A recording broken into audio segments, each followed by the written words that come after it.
Glad to be here and to present a little bit about motor. Those who know me know I'm talking about motor for 25 years. And many things which seem new now were also new 21 or 22 years ago.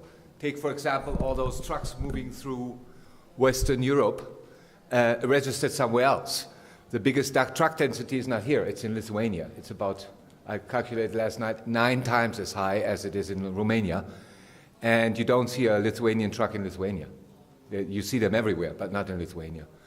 And if you're on a German highway on a Saturday with your family and say, hey, we're going to make a stop at a road stop on the German highway, you will not find a place to park because you will have hundreds of trucks standing there, and Belarusians, Ukrainians, Romanians once in a while picnicking because they're not allowed to drive from Friday night till Sunday night.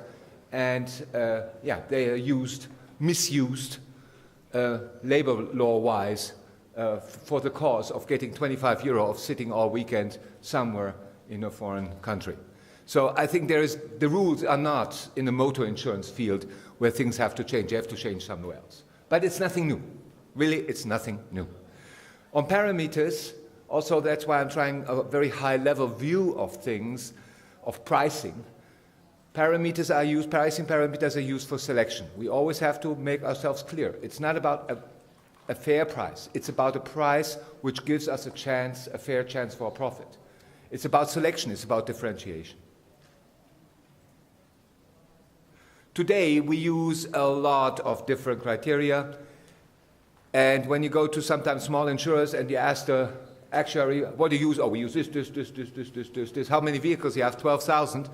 Then you question yourself, is that really statistically valid or not, what the companies are doing? Or is it window dressing, or because the board members want to hear, yes, we are using all of these criteria?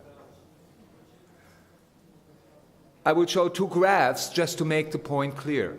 This is now Casco insurance, it's not MTPL insurance. This is in Russia, but you can see that very similar yet in most countries in Central and Eastern Europe. The Casco insurance is calculated by the value of the vehicle.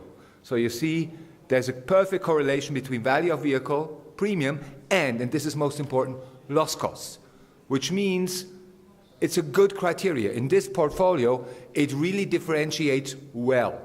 It's very perfect. But reality after a while looks like this.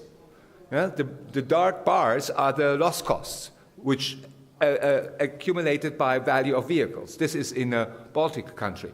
And you can see there is not a very good correlation anymore.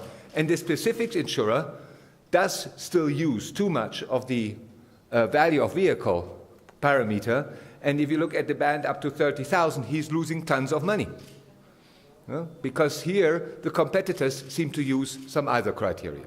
So you have to look at the simple ones and really look, does that still work for you?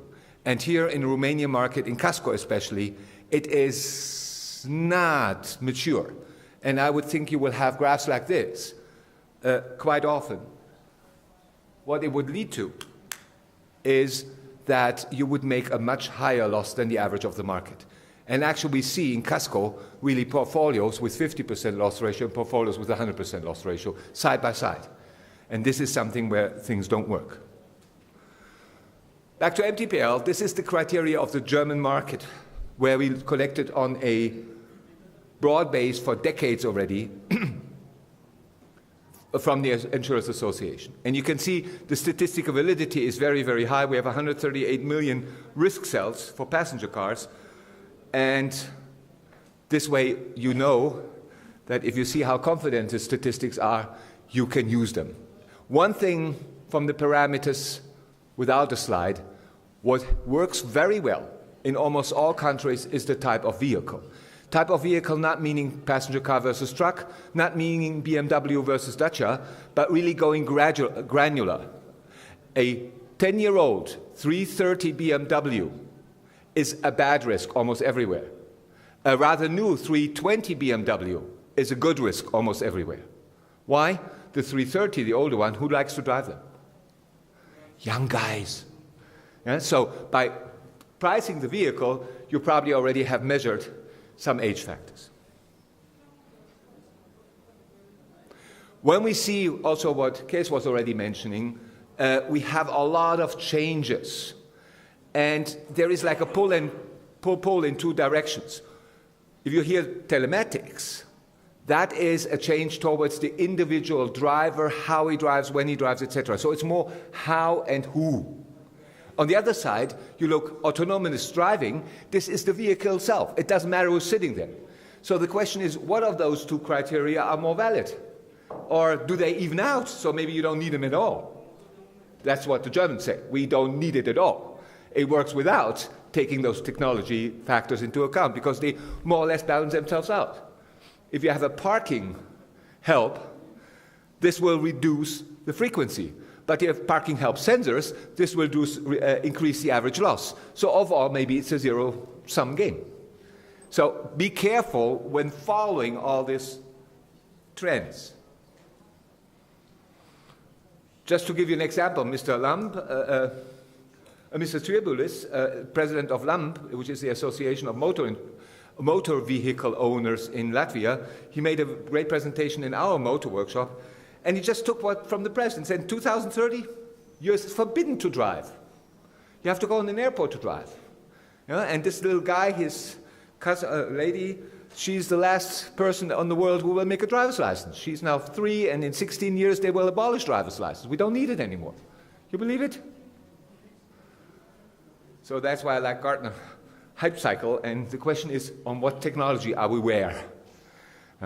Are we still on this upper level going up, or are we already getting more mature about some of those technologies? It doesn't mean ignore them, but it says stay sober, especially if you want to make a profit in MTPL. You may have other worries than some technology developments. But the development will be grave.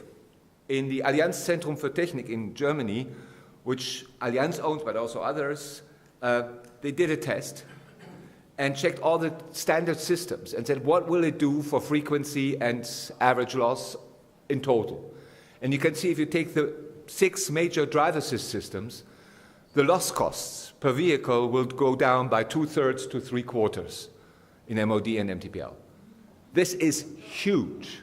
And this is something you have to take into account. Now, Romania has a great chance compared to Germany. You have a significant number of high-value used cars, which are introduced here in the market first. So you can use the experience of frequency, technical frequency, and technical average loss from Germany quite well, or some other Western countries. You just have to find an entrance point for that. And the good news is really to be taken. And we see some insurers who are very good at it. We see countries where the number of imports of high-value used car is very high. The very successful insurers, Hungary, Ukraine, Russia, 2 in Bulgaria I know. I know 2 in Greece. So it is really something where people can make a better situation, which is a selection where you reward those owners of such cars with a rebate. Another slide showing when, what is expected by certain people. This is the Boston Consulting Group. So you see, it's something you can adjust to. What it will lead to, though, is a dramatic decrease in premiums. This is just the US curve. I show the US curve because many people say, why is it so high? Why is the US so much dropping in premium? Well, they're starting from a 600 euro point. I will show later some German figures, and you will see it's much, much lower. Telematics is the question when we will see what impact. And here for CEE, I'm very skeptical about telematics broad use for passenger cars. Very simple, the rates are too cheap. You're talking here, how expensive it is here in Romania, but compared, the MTPL premium in absolute terms is, let's say for an 18-year-old here, max is about what it is on average in Italy. No? And this is important to understand. Countries which have a very high average rate and the very low differentiation points by other criteria have a very, very high success ratio of telematics. And that's why Italy is so much in the front. You can learn a lot. You can learn a ton of things from Italian colleagues. And the guy who made this slide, Matteo Carbone, he's running an institution called Osservatorio, which is a non-profit organization, also which invites insurers, associations, etc., to participate. That's really interesting. And I think to get a good, sober view of things, that could be something for you. Telematics in trucking, that's something else. And here, it's not necessarily the savings in insurance that triggers use of telematics. A telematic used truck, non-used truck, the difference is about 6,000 liters of diesel per year. Because if somebody has a telematic device, he will drive slower and use more diligently the gas pedal than if he doesn't. And this way, you can save much more money than with just insurance. But I think this is still immature. Fleet management, very good fleet management, including telematics, I think that's a huge future, and it's for the fleet managers to decide that, because otherwise they will be lost out by the competitors. Average premium, I mentioned already, Italy is very high, and you can see it here.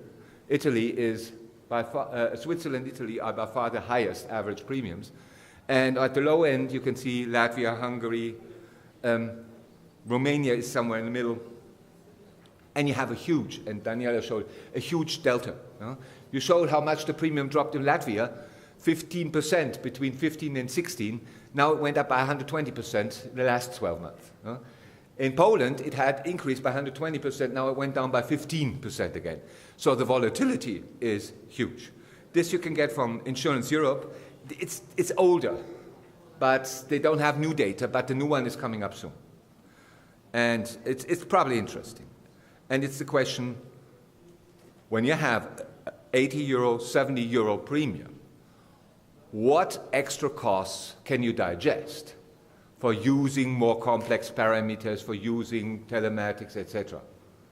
Shouldn't you put all your technological investment on the claims side to avoid the low premium, that people commit fraud, that you have inefficient handlings of losses?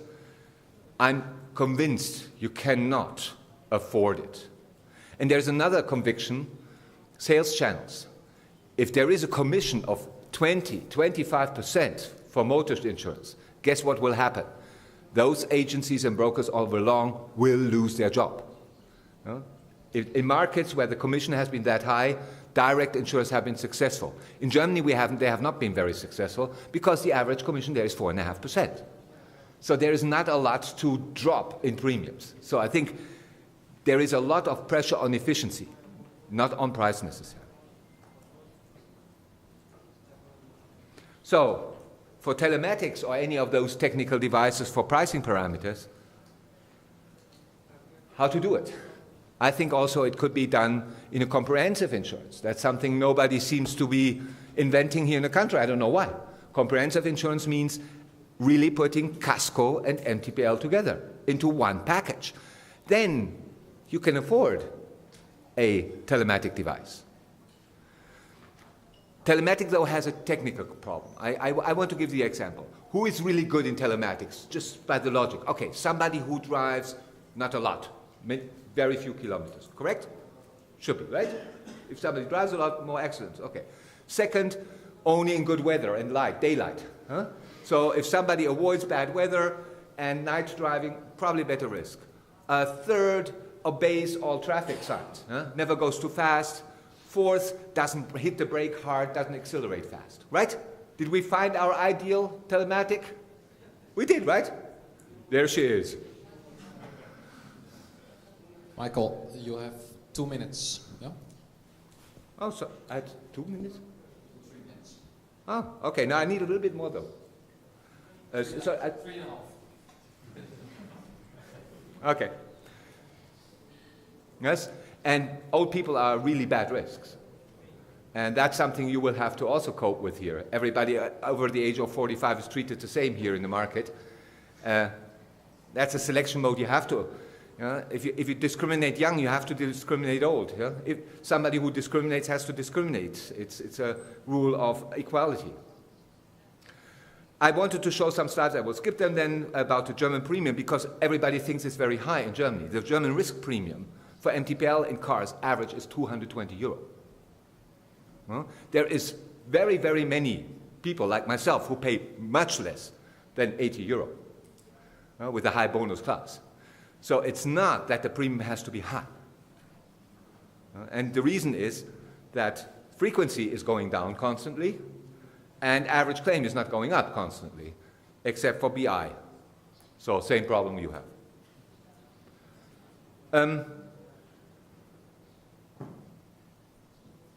The question is, what is accepted politically also as price differentiation? If you take these two guys, Rich Calm and IOU hit a curb, this is just using real parameters in Germany, and you can see you end up at 36 euro or 3,600 euro. Is that still fair? There was a nice thing about this fairness, which I can not come now. I just want to put up some questions. Do insurers have to get crushed? This is a big question in the sales channels. And here, this is interesting. Just a couple of days ago, somebody was very clear about the new business and dealers. Everybody said the dealers will take a huge market share. They are stagnating for 10 years now at 6 to 8%. Why? Because dealers do hate to sell insurance.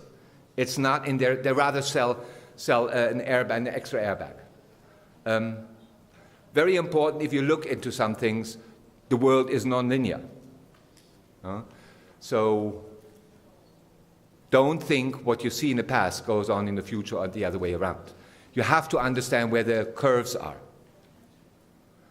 And last not least, fast is not always good, slow isn't either. For all these technological changes, you have to, this is from Warren Buffett, is it cheese or a worm? You know this saying, the early bird catches the worm, but the second mouse gets the cheese.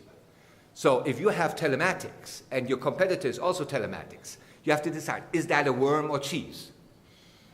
In doubt, in insurance, it's cheese. So let the other, it's a worm. It's cheese. So which means let the other look at the thing, chop his head off, and then grab the cheese. But one thing, don't get scared if your competitor is dead. And this is the big story of Warren Buffett. He's not scared when the first mouse is dead. He puts on his helmet and grabs the cheese. So grab the cheese. Thanks a lot. I'm sorry I was a little bit fast at the point because I had somehow a couple of minutes longer estimated for the speech. Thank you very much.